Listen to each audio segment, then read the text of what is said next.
عروس الشعر غني القوافي والجزال في فرح بنت الشيوخ المطانخ الحرار.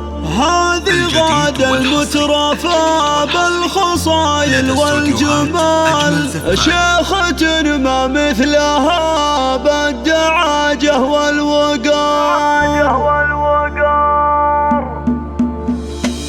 جاتكم بنت الحسب وقفوا يا اهل القصر وافرشوا في دربها ورد وعطور الغاويها. العروس نورت في ضياها كالقمر، فارقه فيها الحلاء والمزايا المذهله.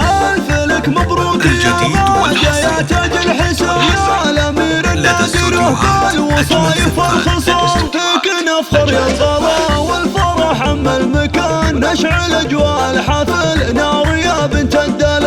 ابوك شيخ المرجله له فعول ما تلين، ذخر من ينخاه يوم الشدايد والعسر. ذاك ناصر والنعم شيخ له قدر ثمين، اشهد انه كاسب المجد كله والفخر. ربعك القرشي بالعز والسيف الشطين، مجدهم مشهود بالفخر دايم والظفر. واخوانك عبد الله وعبد الرحمن لك سند، ماجد وهاشم حزامك يشيلون الثقال. امك اللي طيبها مثلها مال الغمام، العتيبية ولها المجد والعليا مقر. والعريس الحر شيخ الرياجيل الكرام، الثبات والنعم فيه صندد الرجال. جاتكم بنت الحسب وقفوا يا اهل القصر وافرشوا في دربها ورد وعطور الغاويها. العروس نورت في ضياها كالقمر، فارقه فيها الحلاء والمزايا المذهله.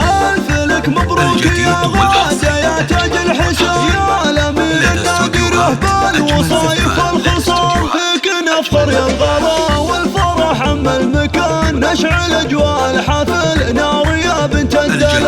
ابوك شيخ المرجله له فعول ما تلين، ذخر من ينخاه يوم الشدايد والعسر. ذاك ناصر والنعم شيخ له قدر ثمين، اشهد انه كاسب المجد كله والفخر. ربعك القرشي بالعز والسيف الشطين، مجدهم مشهود بالفخر دايم والظفر. واخوانك عبد الله وعبد الرحمن لك سند، ماجد وهاشم حزامك يشيلون الثقال. امك اللي طيبها مثلها مال الغمام، العتيبية ولها 00-966 530 400 459. الثبات والنعم فيه صندق